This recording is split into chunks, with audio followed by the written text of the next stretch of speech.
आज जितने भी जो लाइसेंस से रिलेटेड इशू था वो सारे उस पर मैटर पे डिस्कशन हुआ है और सारे पॉइंट पे क्लैरिफिकेशन मिली है। एक सिंपल इशू आ रहे हैं जो क्रिमिनल इंसिडेंट्स पे, तो क्रिमिनल इंसिडेंट से रिलेटेड जो पहले वाले एडवोकेट दूसरे अपोजिट पार्टी के एडवोकेट है उन्होंने फाइल की है, जिसका ट्रांजैक्शन माने जो पिटीशन होगा वो आज हमारे मोवार सर को, सीनियर मोवार सर को दे देंगे और जो है कि फिर उसी पे जो है कि रिप्लाई भी आज ही देनी है। इस मैटर को कल ही जो है कि सुनवाई करनी है। लाइसेंस वाला जो मामला था जी, वो लाइसेंस जिस समय गोली चली थी जी जी क्या बिहार में अप्रूवल था जी। उस लाइसेंस को लेकर के क्या लाइसेंस है कि उसका कंडीशन है कि जो है कि 2 महीना पहले लैप्स हुआ था, तो लैप्स हुआ था तो उसका प्रोविज़न है कि जब जैसे मैटर लैप्स होती है तो 2 महीने के अंदर जो है कि या 6 महीने टाइम दिया जाता है, जिससे कि आप फिर उस चीज़ को रिन्यू करा सकते हैं। तो वो ऑफेंस है, बट जो है कि वो रीजनेबल ऑफेंस है, जिसपे बेलेबल ऑफेंस है, तो उसमें ऐसा कोई प्रोविज़न है कि वो सिंपल तरीके से उनको बेल मिल सकती है। कोर्ट में जज ने क्या कहा? कोर्ट में जज साहब का कहने का ये पर्पज है कि जो भी मैटर है दोनों पक्ष अपना डॉक्यूमेंट रखे और इस डॉक्यूमेंट को यथाशीघ्र सबमिट करके मैटर को जितना जल्दी से जल्दी वो डिस्पोज ऑफ किया जाए।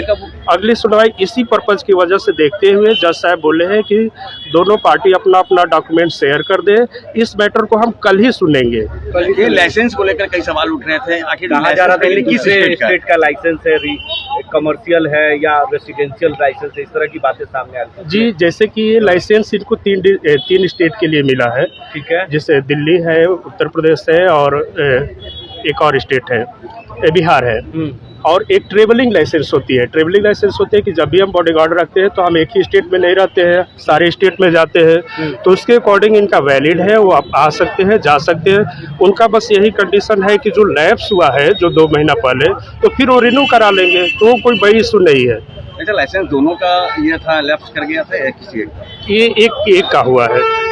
ये भी कहा जा रहा है कि लाइसेंस जो गार्ड है उनके पिताजी के नाम पे था जी। ये लाइसेंस किसके नाम पे है? ये जैसे कि उनके फादर की डेथ हुई थी, तो फॉर सेफ्टी पर्पस गवर्नमेंट का एक रूल होता है कि जब भी लाइसेंस किसी को इशू करेगी तो उसके कुछ कंडीशन होते हैं, उसी कंडीशन के बेस पर लाइसेंस इशू की जाती है।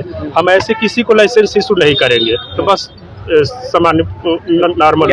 जज साहब दोनों ओर से डॉक्यूमेंट्स मांगे हैं, उसके बाद कल सुनवाई होगी। जी, इसीलिए जज साहब का भी अपना कंसर्न है कि इस मैटर को जितना जल्दी से जल्दी हो डिस्पोज ऑफ किया जाए।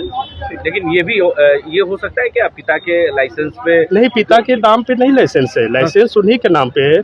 उनके पिता की हत्या उनके किसी पर्सन ने कर दी थी, तो इनकी भी डेथ का डर था, इस वजह से इन्हें लाइसेंस अलाउ हुआ था ताकि इनकी सेफ्टी बनी रहे। ठीक है, अपना नाम बता दीजिए। मेरा नाम रंजन सिंह है, मैं legal advisor Khan global coaching institute से हूँ।